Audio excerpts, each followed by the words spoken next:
Welcome into the Alabama Football Report. I am your host, Chris Daughtry, and we got a nice show on tap for you guys today. We're going to be talking about the latest on those position battles, both that right tackle and that cornerback spot. I know we've been talking about it for a long time now, but we're just 12 days away from really starting to figure out who is going to take hold on those starting spots. I also want to give a little bit of a shout out to one of those freshman wide receiver that we haven't really been talking a whole hell of a lot about. You know, we've been talking a lot about Ryan Williams and Caleb Odom, but I think there's another guy that has been generating a lot of buzz during Alabama's fall camp. I also want to just let you guys know the goal on today's show. We want to get 20 shares on this video, so share it on social media, share it on Twitter, X, whatever you want to call it. Share it on Facebook. Get the word out to all those Alabama football fans out there.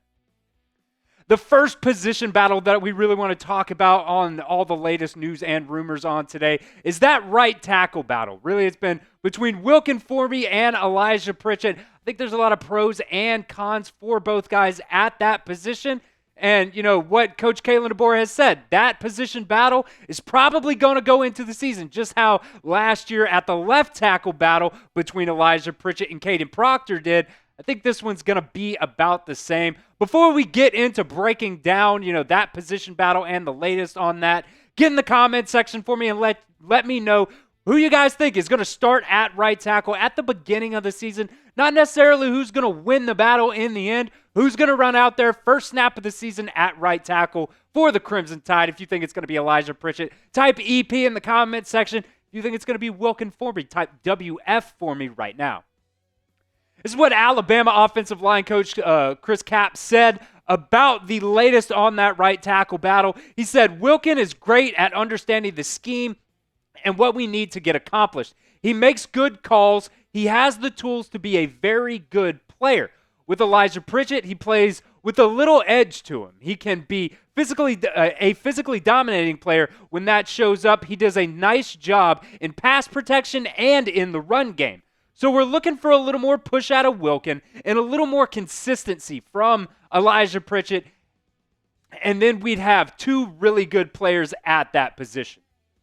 And look, right now, personally, I'm leaning a little bit towards Wilkin Formby. And mainly it comes because Wilkin Formby took more snaps during the springtime at that right tackle spot. But really, what I want from either guy who ends up winning this right tackle job is that I just want to be dominant in the run game. Look, last year, the year before, we've had guys on the offensive line talk about how they want to be back to that Alabama of old on the offensive line, running it down guys' throats. And really, it hasn't really been the case for the last couple of years. You know, we know the phrase, run the damn ball.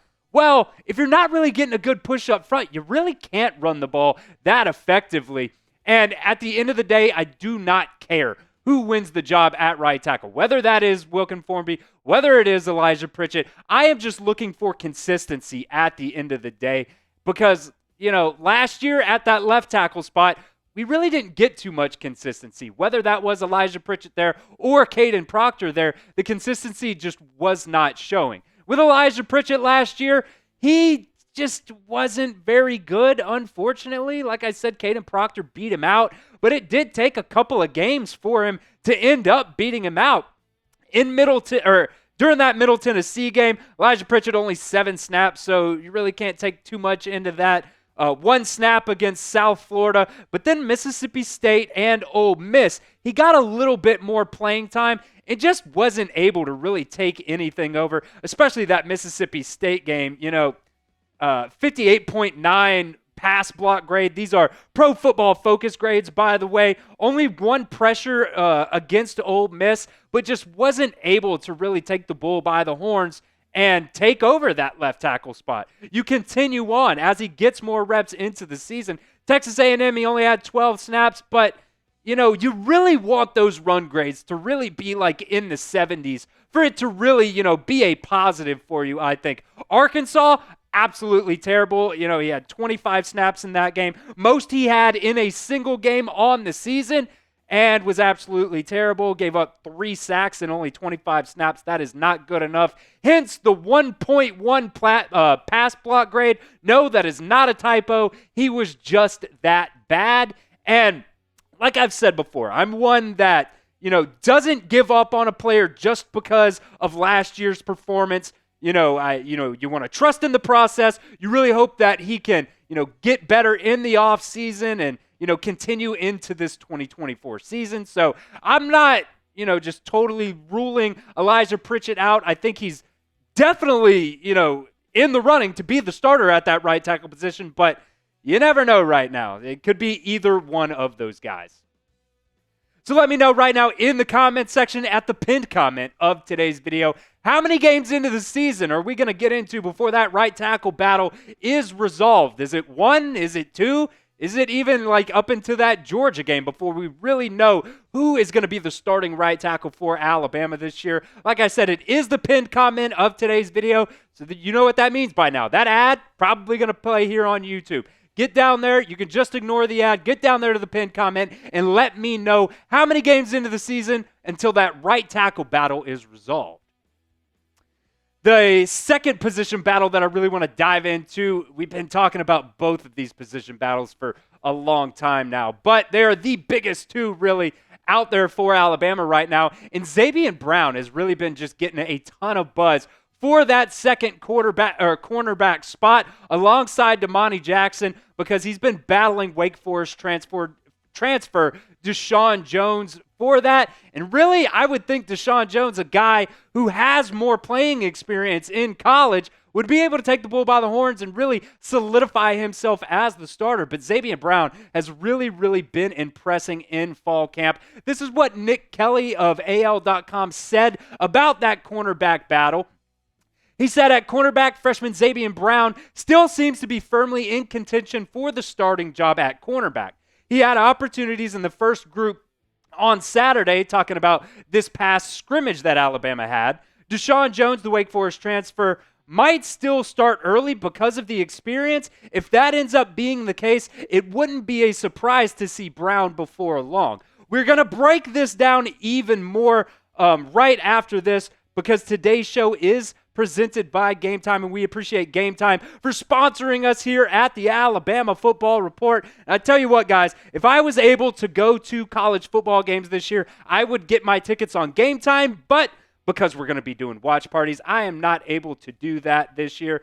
But Game Time has so many features that I really love out of a ticketing app. They even have a new feature with the Game Time picks.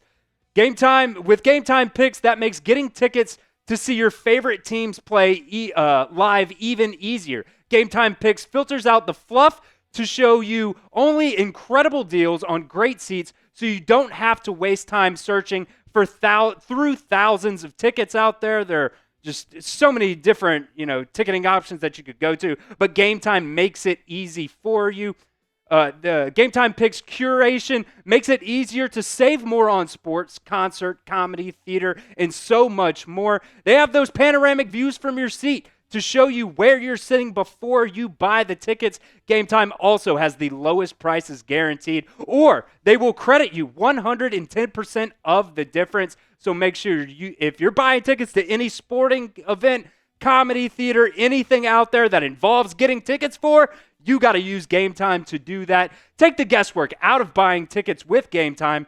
Download the Game Time app today, create an account, and use code CHATSPORTS for $20 off your first purchase. Terms do apply, but again, create an account and redeem code CHATSPORTS at CHATSPORTS, CHATSPORTS for $20 off your first purchase. Download the Game Time app today. Last minute tickets, lowest prices guaranteed. Back to the cornerback battle that we were talking about. Deshaun Jones, I personally thought he was going to be the guy that is going to be able to go out there and start for Alabama in game one. Not saying that's still not going to be the case, but this is what he did the last two seasons for Wake Forest. Was okay in his freshman season and his sophomore season. Got more opportunities as well, but I would like to see those yards allowed come down more. Now, the interceptions went up, so I really, really do like to see that. He played a whole lot more snaps too, so, just the experience in general for Deshaun Jones is really what, shines to me when it comes to this cornerback battle. And there are a lot of pros and cons to this cornerback battle now. Like I said, Deshaun Jones has a whole lot more experience. So far in college, he has 865 career snaps. That's a lot of experience. And when you talk about that cornerback position, in particular, you don't really always want to throw a freshman out there. I understand Zabien Brown is very talented. He's been getting a lot of reps with the starters during camp, and I love hearing that. But it's just always nerve-wracking to throw a freshman out there at that cornerback spot, because the one thing that I do not want, which guy is really going to separate himself right now? That is the biggest question that I have. And the one thing that I really do not want is for them to, throw one guy out there. Maybe it's Deshaun Jones first, and he plays okay. Maybe there's, a couple mishaps, some miscommunications and things like that. And then they go and throw Zabien Brown in there. He plays okay, a couple of miscommunications. What I don't want is for them to just be going back and forth all season long. One of these guys really has to, I said it with the right tackle position. Somebody needs to take the bull by the horns, and obviously you're not really going to be able to do that until you get those in-game reps. And really, when it hits the fan, that's when you really know who is going to be able to, solidify themselves at the starter or as the starter at that position. We're going to see what happens. We're 12 days away now from Alabama football kicking off, so it's not going to be too long until we figure out who is going to be the starter at cornerback for Alabama alongside Domani Jackson. So another chance to get in the comments section for me right now. If you think it's Deshaun Jones who's going to start at corner for Alabama this year, type DJ. Or if you think it's going to be Zabien Brown, go ahead and type ZB for me in the comments section of today's video. I also want to give a little bit of love to another one of these freshman wide receivers out there. We see Yoda right here because when he was telling Luke that there was another Skywalker out there, well, guess what, guys? It's not just Ryan Williams and Caleb Odom really showing out for the Crimson Tide during this fall camp. When it comes to those freshman wide receivers, there is another. Rico Scott has really been shining during camp for Alabama. We've seen their media team put out a bunch of videos and photos as well. He had a touchdown that he caught the other day. He took a really big hit, was able to hold on to the ball. He also, had a ball and got hit by, I think it was Quentin Reese, dropped that ball. But there has been a lot of buzz when it comes to Rico Scott during fall camp, and I just wanted to shout him out as well, because it is not just Ryan Williams and Caleb Odom, like I said. Alabama's freshman wide receiver class is very, very talented. Bubba Hampton, I cannot wait until we see a little bit more of him. We haven't heard too much about him during fall camp, but, there's only so many guys that can really stick out, you know what I mean? And then Amari Jefferson, also another really talented guy who is just going to have to go through the process. And, it's some guys it's going to take a little bit longer. And I'm not even saying that Rico Scott is going to go out there and play meaningful snaps for Alabama this year. But he has shined during fall camp, and I really love what I see for the future for Alabama in that wide receiver room.